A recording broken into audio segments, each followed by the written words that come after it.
وہ شاید میں زندگی بھر نہ چکا سکوں، لیکن اتنا تو کر سکتی ہوں نا کہ تمہیں عمر بھر ایک ماں کا پیار دوں۔ میں خود کو خوش قسمت سمجھوں گا۔ ایک ماں کے پیار سے بڑھ کر انعام اور بھلا کیا ہو سکتا ہے؟ اچانک میمونہ نے جہادات کو اپنی طرف متوجہ کیا اور اشاروں کی زبان میں اسے کچھ سمجھانے لگی۔ میں سمجھ گیا، ماں کے ساتھ ایک بہن کی دعاؤں کی بھی ضرورت پڑے گی مجھے۔ ویسے بھی تو میرے لیے کسی طرح سکینہ سے کم نہیں ہے۔ سکینہ غالباً تمہاری بہن کا نام ہے؟ جی ماں جی۔ اسی دوران مسز سلطانہ نے جمشید کو دیکھنے کے لیے ڈاکٹر سے بات کی تو وہ معذرت کرتے ہوئے بولا، آج ان سے کوئی نہیں مل سکتا۔ میں آپ کے جذبات کو سمجھ سکتا ہوں، لیکن فی الحال ایس پی صاحب سکون آور دواؤں کے زیر اثر ہیں۔ باہر کے آپ کو پریشان ہونے کی قطعی ضرورت نہیں ہے، وہ خطرے سے بالکل باہر ہے۔ انشاءاللہ کل صبح تک گفتگو کرنے کے بھی قابل ہو جائیں گے۔ آپ کی بات تو بالکل بجا ہے، مگر میں اسے دور سے دیکھ لوں پلیز؟ آئیے، لیکن صرف ایک نظر۔ آپ زیادہ دیر وہاں ٹھہر نہیں سکتے، کیونکہ ابھی تھوڑی دیر پہلے اس کے کمرے کے سامنے پولیس گارڈز کھڑے کر دیے گئے ہیں۔ جی جی، میں 1 منٹ سے زیادہ دیر وہاں نہیں رکوں گی، آپ فکر مند نہ ہوں۔ اوکے۔ ٹھیک 5 منٹ بعد مسز سلطانہ اور میمونہ کھڑکی سے بے ہوش پڑے ہوئے جمشید خان کا نظارہ کر رہی تھی۔ سفید پٹیوں میں لپٹا وہ بالکل بے حس و حرکت پڑا تھا۔ بیڈ کے ساتھ ہی سٹینڈ پر خون کی تھیلی لٹکی ہوئی تھی، غالباً اسے بدستور خون دیا جا رہا تھا۔ میمونہ نے اپنے اکلوتے بھائی کی حالت دیکھ کر اوں آ کرنے کی کوشش کی تو مسز سلطانہ نے ہونٹوں پر انگلی رکھ کر اسے چپ رہنے کا اشارہ کیا۔ اس کی اپنی کیفیت بھی میمونہ سے کچھ مختلف نہ تھی۔ دل چاہ رہا تھا کہ دوڑتی ہوئی جائے اور اپنے اکلوتے بیٹے کو سینے سے لگا لے، لیکن مجبوری آڑے تھی، اس لیے وہ زیادہ دیر وہاں نہ رکی اور میمونہ کا ہاتھ پکڑ کر واپس جہادات کے پاس پہنچ گئی۔ ملائی ماں جی، کس حال میں ہے وہ؟ بس ایک جھلک دیکھی ہے بیٹا، سکون آور دواؤں کے زیر اثر سو رہا ہے۔ دعا کرو اللہ تعالیٰ اسے جلد از جلد صحتیاب کرے۔ ویسے ڈاکٹر بتا رہا تھا کہ کل صبح تک وہ بولنے کے قابل ہو جائے گا۔ تو صبح کون سی دور ہے ماں جی؟ اللہ تعالیٰ نے کرم کیا ہے، اس کی جان بچ گئی ہے، ورنہ مارنے والوں نے کوئی کسر نہیں چھوڑی تھی۔ اسی لیے تو میں اکثر اس سے کہتی رہتی ہوں کہ پولیس کی نوکری میں رکھا ہی کیا ہے، اللہ کا دیا سب کچھ ہے ہمارے پاس، صرف زمینوں سے اتنا آتا ہے کہ بغیر کوئی کام کیے ہم شاندار زندگی بسر کر سکتے ہیں۔ ماں جی، کیا پولیس کی نوکری کا مقصد صرف پیسہ کمانا ہوتا ہے؟ اور نہیں تو کیا، لوگ پیسے کی خاطر تو سرکاری ملازمتیں کرتے ہیں، ورنہ کس کو پڑی ہے کہ دن رات خطرناک مجرموں کے پیچھے بھاگتا پھرے۔ جمشید نے اپنے ساتھ ساتھ ہم ماں بیٹی کی زندگی بھی داؤ پر لگا رکھی ہے۔ لاکھ منت سماجت کرتی ہوں پر وہ سنتا ہی نہیں، کہتا ہے کہ… اچانک ایک پولیس انسپکٹر دندناتا ہوا اندر داخل ہوا تو مسز سلطانہ کی بات ادھوری رہ گئی۔ جہادات کس کا نام ہے بھائی؟ انسپکٹر نے روایتی انداز سے پوچھا تو جہادات کا دل دھڑک اٹھا۔ پولیس انسپکٹر کے موٹے بھدے ہونٹوں پر استہزائیہ مسکراہٹ تھی اور وہ جہادات کو ناگوار انداز میں گھورا تھا۔ جی فرمائیے، میرا نام جہادات ہے، کیا کر سکتا ہوں میں آپ کے لیے؟ تمہیں میرے ساتھ تھانے چلنا ہوگا، چلو جلدی کرو۔ پر کس جرم میں جناب؟ کیا کیا ہے میں نے؟ وہ زیادہ معصوم بننے کی ضرورت نہیں ہے، جو کہا جا رہا ہے وہ کر۔ انسپکٹر صاحب تم ہوش میں تو ہو؟ جہادات ہمارا مہمان ہے، تم اسے کس جرم میں تھانے لے کر جانا چاہتے ہو؟ اس نے اپنی جان کی پرواہ نہ کرتے ہوئے جمشید خان کی جان بچائی ہے۔ اس مہمان کے بارے میں آپ کتنا جانتی ہے بیگم صاحبہ؟ یہ کون ہے، کہاں کا رہنے والا ہے اور پشاور کیوں آیا؟ احمقانہ باتیں مت کرو، میں نے کہہ دیا تم اسے نہیں لے جا سکتے۔ اور کیوں نہیں لے جا سکتے؟ یہ ایک مشتبہ شخص ہے، اور سب سے اہم بات یہ کہ اس کی جیپ کی باڈی پر گولیوں کے نشانات پائے گئے ہیں۔ مجھے شک ہے کہ اس کا تعلق کسی جرائم پیشہ گروہ سے ہے۔ یہ میرا نہیں، جمشید خان کا حکم ہے، تم اسے نہیں لے جا سکتے۔ اب تم جاؤ، یہی تمہارے حق میں بہتر ہے، ورنہ یہ بات آئی جی صاحب کے کانوں تک پہنچ جائے گی۔ دیکھیں جی، آپ قانون کو ہاتھ میں لینے کی کوشش نہ کریں، ورنہ… میں نہیں، تم قانون کو ہاتھ میں لینے کی کوشش کر رہے ہو۔ چلے جاؤ ورنہ پچھتاؤ گے۔ آپ زیادتی کر رہی بیگم صاحبہ، خواہ ایک مشکوک شخص کو پناہ دے رہی ہیں۔ ہو سکتا ہے یہ انہی مجرموں کا ساتھی ہو جنہوں نے ایس پی صاحب پر قاتلانہ حملہ کیا ہے۔ اس کا فیصلہ ایس پی صاحب خود کریں گے، تمہیں پریشان ہونے کی کوئی ضرورت نہیں ہے، تمہاری بھلائی اسی میں ہے کہ چلے جاؤ یہاں سے۔ انسپکٹر غصے سے بڑبڑاتا ہوا باہر نکل گیا۔ جہادات بیٹا، تمہیں پریشان ہونے کی کوئی ضرورت نہیں، شاید انسپکٹر کو کوئی غلط فہمی ہوئی ہے۔ اصل میں غلطی میری ہے، کیونکہ میں نے ابھی تک آپ لوگوں کو اپنے بارے میں کچھ بتایا نہیں، ورنہ انسپکٹر صاحب میرے بارے میں کبھی مشکوک نہیں ہو سکتے تھے۔ بہرحال اب میں آپ لوگوں کو اپنے بارے میں سب کچھ بتا دوں گا۔ ہمیں تمہارے بارے میں جان کر خوشی ہوگی، لیکن ابھی نہیں۔ جب جمشید مکمل طور پہ صحتیاب ہو کر گھر آ جائے گا نا، پھر ہم سب مل کر تمہاری سرگزشت سنیں گے۔ وقتی طور پر مصیبت ٹل جانے کے باوجود جہانداد پریشان تھا۔ وہ ایک اہم سیاسی شخصیت کو قتل کر چکا تھا۔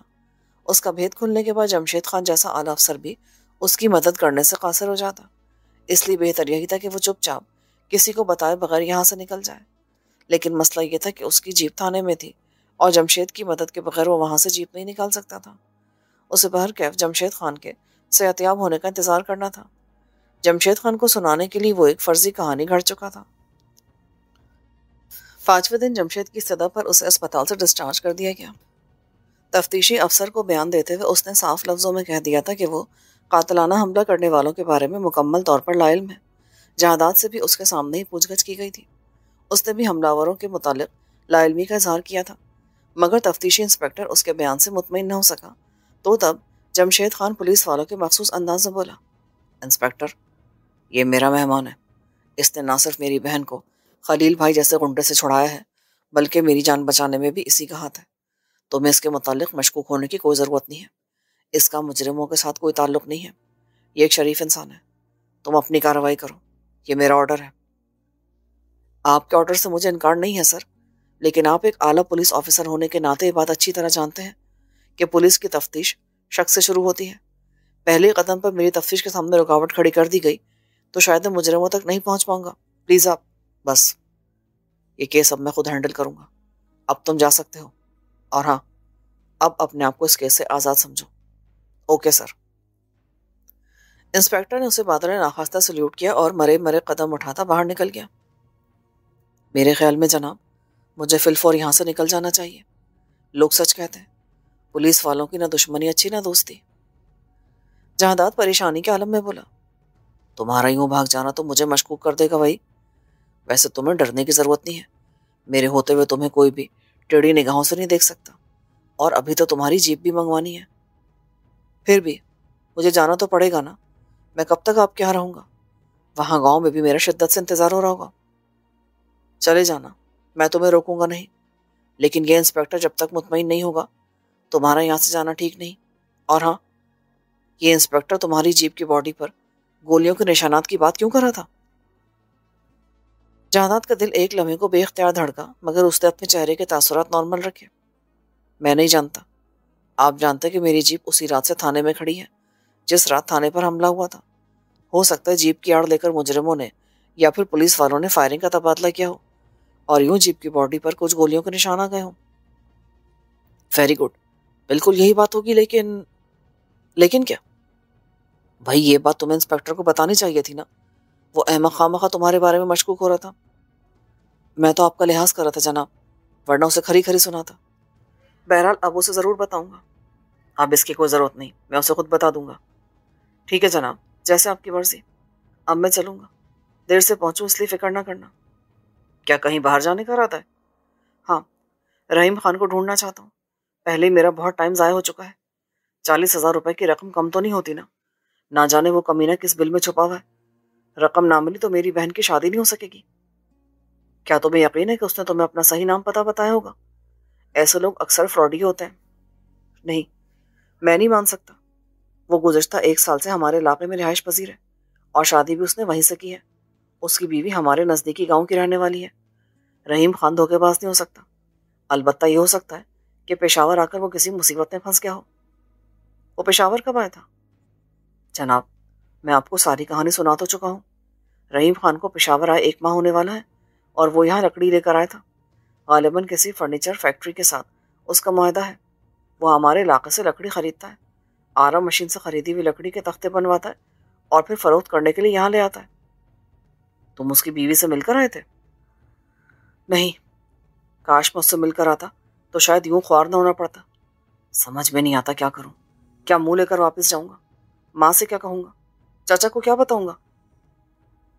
دیکھو، پریشان ہونے سے مسائل حل نہیں ہوتے۔ غلطی تمہاری اپنی ہے۔ پہلی بات تو یہ کہ تم لوگوں نے ایک اجنبی شخص کو ادھار لکڑی بیچی، اور دوسری بات ہے کہ رحیم خان کے بارے میں بغیر کچھ معلوم کے یہاں چلے آئے۔ حتیٰ کہ تمہیں اس فرنیچر فیکٹری کا نام تک تو معلوم نہیں ہے جس کے ساتھ بقول تمہارے رحیم خان کا معاہدہ ہے۔ ایسی صورتحال میں تم اسے کیسے ڈھونڈ سکتے ہو؟ یہ اتنا بڑا شہر ہے، یہاں تو کئی رحیم خان ہوں گے۔ بہرحال میں اپنی کسی کوشش کروں گا، ہو سکتا ہے کوئی معجزہ ہو جائے۔ نہیں جناب، رہنے دیں، آپ پہلے ہی بہت پریشان ہیں، میں اسے خود تلاش کر لوں گا۔ اگر نہ ملا تو واپس جا کر اس کی بیوی سے اس کا پتہ ٹھکانہ معلوم کروں گا۔ ٹھیک ہے، جاؤ ڈھونڈو، لیکن ذرا محتاط رہنا، نہ صرف مجرموں کی تم پر نظر ہوگی بلکہ پولیس کا بھی کوئی نہ کوئی جاسوس تمہاری تاڑ میں ہوگا۔ آپ فکر نہ کریں، مجھے اپنی حفاظت کرنا خوب آتی ہے، ویسے بھی میں مسلح ہو کر جاؤں گا۔ جہاداد باہر نکل گیا اور جمشید نے سائیڈ میں رکھے ہوئے فون کا ریسیور اٹھا لیا۔ جہاداد جمشید خان کے بنگلے سے نکلا اور تیز تیز قدموں سے چلتا بڑی سڑک پر پہنچ گیا۔ وہاں سے ٹیکسی لی اور شہر کے مصروف علاقے میں پہنچ کر اتر گیا۔ وہ اپنی سوچوں میں اس قدر کھویا ہوا تھا کہ ایک بار بھی پیچھے مڑ کر دیکھنے کی زحمت گوارا نہ کی۔ سادہ کپڑوں میں ملبوس ایک پولیس والا نہایت احتیاط سے اس کا تعاقب کرا تھا، وہ کہ اس نے اپنی طرف سے ایک گھڑی گھڑائی کہانی سنا کر جمشید خان کو مطمئن کر دیا تھا، مگر یہ اس کی خوش فہمی تھی۔ جمشید خان ایک ذہین آفیسر تھا، اس نے بڑی توجہ سے اس کی کہانی سنی تھی جس میں کئی جھول تھے، لیکن اس نے جہاداد کو ٹوکنے کی ضرورت محسوس نہیں کی۔ ایک تو وہ پولیس والا تھا اور پولیس والوں ہی کی طرح جہاداد کا سراغ لگانا چاہتا تھا۔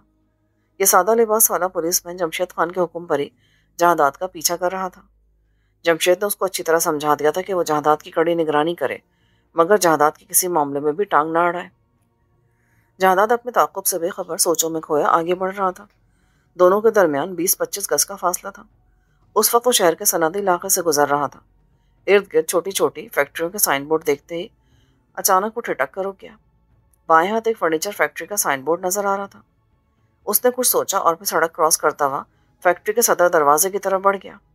اندر جا کر اس نے فیکٹری کے مالک سے ملنے کی خواہش ظاہر کی تو کاریگروں سے معلوم ہوا کہ مالک تو ابھی پہنچا ہی نہیں ہے، تاہم مینیجر اپنے آفس میں ہے۔ ڈرامے میں حقیقت کا رنگ بھرنے کے لیے وہ مینیجر کے دفتر میں داخل ہوا۔ جی فرمائیے، میں آپ کی کیا خدمت کر سکتا ہوں؟